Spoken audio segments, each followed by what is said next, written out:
Hey everyone, and welcome to this explainer. Today, we're unpacking an incredibly simple geometric shift that is about to completely revolutionize electric vehicle performance. I mean, if you think the electric cars of today are fast, efficient, and technologically advanced, well, you haven't seen anything yet. We are looking at a fundamental redesign of how an electric motor is actually shaped, and the results are frankly staggering. All right, let's jump right into Section 1, the ultimate power record. So recently, a UK-based company called YASA, who are actually part of Mercedes-Benz now, announced a prototype electric motor that hit an absolutely unprecedented peak power density of 59 kilowatts per kilogram. I want to let that sink in for just a second. That is roughly triple the power density of today's top electric vehicle motors. Most automotive motors typically sit somewhere around the 15 to 20 kilowatts per kilogram mark for peak power. So hitting 59, that's just a completely different universe of engineering. To put that insanely high number into physical perspective, just imagine 1,000 brake horsepower motor sitting right next to an everyday, standard Coca-Cola can. It literally occupies 80% less volume than traditional units. This gives designers just an unprecedented amount of freedom, because this motor takes up barely a third of the traditional space. The scale of this breakthrough is just staggering. Standard, top-tier EVs max out at around 20 kilowatts per kilogram. Even a nitromethane top-fuel dragster, a vehicle that is practically exploding its way down a track, hits about 30. And then boom, there's the YASA prototype at 59.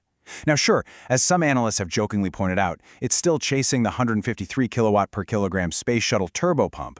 But for a terrestrial vehicle, there's simply no comparison. Moving right along to Section 2, radial versus axial motors. We can kind of frame the whole core of this explainer as an epic showdown of shapes. On one side, you have the traditional elongated, heavy, sausage radial motor. And on the other side, the revolutionary, ultra-thin, pancake axial motor. You see, in standard radial architectures, the magnetic flux travels perpendicularly to the axis of rotation, and that requires long, heavy copper coils and thick rotors. But in the YASA axial flux motor, the electromagnetic flux travels parallel to the axis of rotation. It's essentially this brilliant, flat, circular sandwich design. Which brings us to Section 3, the physics of pancake power. Now you might be wondering, why in the world does simply flattening a motor into a disc unlock such massive, record-breaking performance gains? How does one single physical transformation completely rewrite the rulebook on the dynamometer?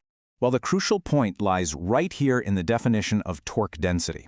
If we think back to basic physics, torque equals force multiplied by radius.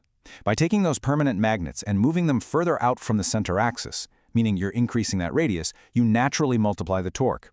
It's exactly like the leverage you get from using a much longer wrench. In a traditional radial machine, you just can't do this without making the motor ridiculously heavy and bulky. But because of this pancake topology, engineers can actually completely remove the stator yoke. You know, that heavy iron ring usually needed to guide the magnetic field. Suddenly, there is zero wasted space inside the rotor for electromagnetic purposes. This translates to an incredible 80% less stator iron mass. The whole motor is 50% lighter and only 20% the depth of a typical radial machine. And yet, thanks to that leverage we just talked about, it delivers up to 800 Newton meters of torque. That's literally 4 times the torque density of other EV motors. Okay, let's jump into Section 4, beating the heat problem. As any engineer will tell you, extreme power generates extreme heat, making thermal throttling the true, absolute worst enemy of any electric vehicle. While standard radial EV motors suffer from heat getting trapped deep in the stator, which forces the electronics to slash available power by up to 50% when pushed, axial motors are totally different. They guarantee a massive 75% continuous power relative to their peak. And the secret to that? It's all in the cooling architecture. Because the copper windings in an axial motor are so much shorter and they're segmented, cooling oil can actually be injected right into direct contact with the stator's copper coils. What that means is endlessly repeatable performance without overheating and losing power, even if you're doing launch after launch on a track. All right, let's look at Section 5, the supercar revolution. Mercedes-Benz is fully leveraging this exact pancake geometry for their upcoming AMG high-performance electric architecture known as AMG.EA.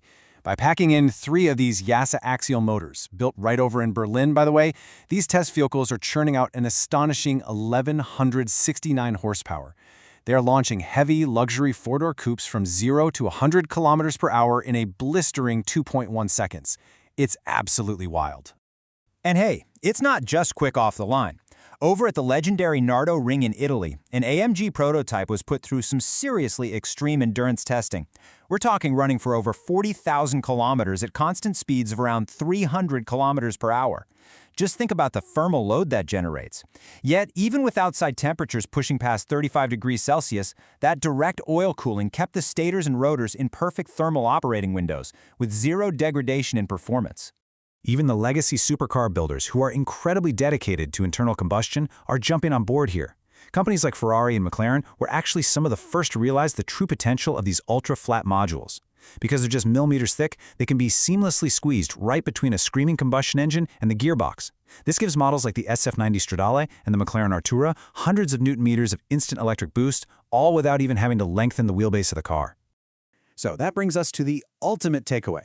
If a motor taking up 50% less volume and weighing 50% less can completely redefine a $1 million supercar, what exactly happens when manufacturing scales up to normal cars? Because 50% less weight means automakers can use smaller brakes and smaller batteries while achieving significantly more range for our everyday commutes. Plus, fewer materials like iron, copper, and magnets make it a far more environmentally sustainable product across the board. I want to offer a massive, massive thank you to all of you, our listeners, for joining us on this explainer today. We've unpacked the physics, the showdown of the shapes, and some truly unbelievable performance records. But as we wrap up, I want to leave you with this to ponder. When the electric motors powering our entire world shrink from the size of watermelons down to the size of a frisbee, what else will we be able to electrify next?